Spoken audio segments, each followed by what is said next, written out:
All right, a new thought experiment. Time travel or teleportation, matter displacement, whatever. Obviously, that's something that's not really possible with today's technology, but I think thinking about the idea of it as a thought exercise gives you like a bunch of different threads to look down for what sort of technologies need to be developed. So first of all, you've got to have a way to select matter, and it's got to be done in a way where it can be exotic shapes. So, for example, you might be able to make like a magnetic field in the shape of a sphere remotely, and then decide, okay, well, anything inside of this kind of more manifold magnetic shape is selected. But then if you want to do something more complex, like a human body, for example, if you're displacing a person through whatever plane of reality you want, you need to have a way where a piece of technology can look at the matter of the body and then adapt whatever form of field it's using for selection. And also it's going to be something that's not like really harshly defined. It'll be more like a gradient because, again, quantum, the precise position of all things is not necessarily determined in any given moment. So if you want to make a stable field, and it'll need to be something that takes that into consideration. So the logic, like the laws, isn't necessarily there yet. But also you need once you figure out how to make an exotic field of any shape, you then need to have a logic system which builds it for you. So this is where the whole AI thing comes back into it, because remember a little while ago I did an automation network thing using ChatGPT, and I spoke about how the actual talking to ChatGPT isn't impressive to me. Not like the language side of it, asking questions, getting ideas back from it. I feel like what's gone under the radar is that it's created this logical processing unit, as I call it, an LPU, which can functionally replace most algorithms. And the more they develop it, the more algorithms they'll be able to replace. So for example, we spend so long now developing algorithms which are attuned to people's interests, and that's just a lot of storing data, receiving data, and then running comparisons on data. It's very rudimentary and, I don't know, brute force, should we say? But you could have the world's most complex algorithm there for deciding what interests people, which could be replaced by one line of code, for example, by saying, does X make person happy? Yes or no. And a logical processing unit will be able to give you an answer for that. So you've effectively just replaced decades of algorithmic optimization and complexity with one or two lines of code, depending on how you compress it. So that's the power of LPUs, something that can bring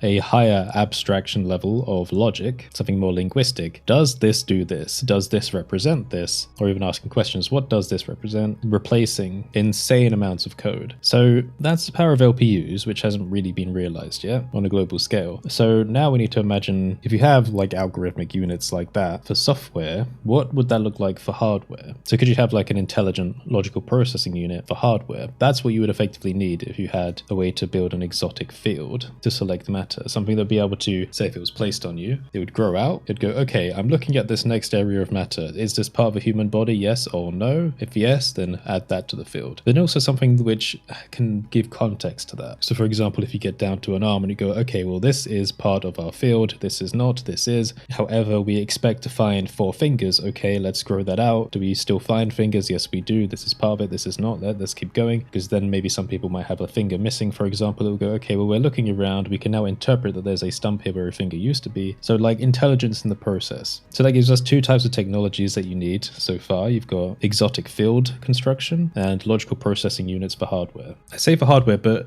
there's kind of 2 ways I think you could do it. The first way is to keep the intelligence on a physical level. If we can discover ways to actually give matter attributes of its own by some weird quantum exotic principle, maybe some kind of entanglement where we can actually give matter extra information. Not exactly sure how that would work. Alternatively, you do it entirely virtually, where there's technically maybe no actual field, but the computational system virtualizes a field where in its imagination, should we say, they can see that there's a field there around the matter, and it's updating at such a fast rate that, say if you move your hand quickly, it will still be contained inside of the field, and that you won't lose part of your body when you're displaced. That's another way of doing it, but that requires ultimate computation. You'd probably need to be able to simulate the laws of physics entirely in real time for that to work. So I think there are 2 approaches there. The better way to do it would probably be able to find a way to attribute information to matter. So I don't think we have a way of doing that. We don't even know if that's possible. We might break some thermodynamic law or something.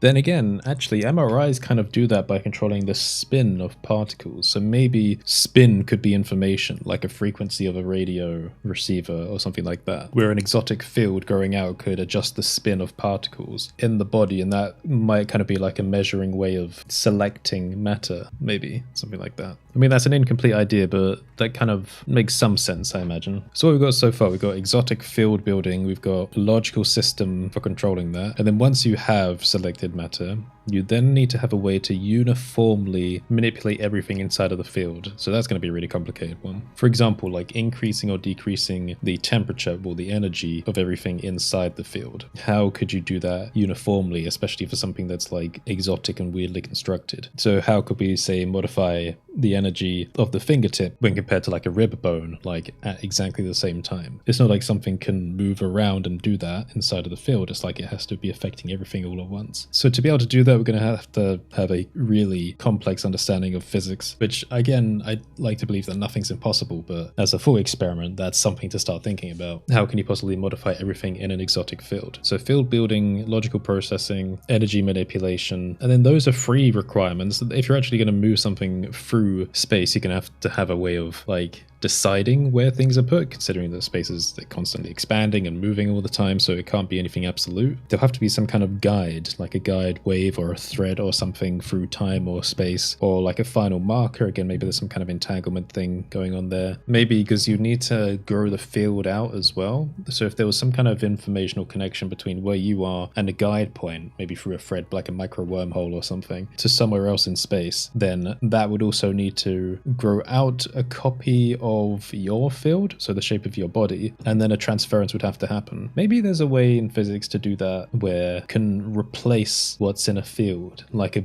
Boolean operation, like something just immediately.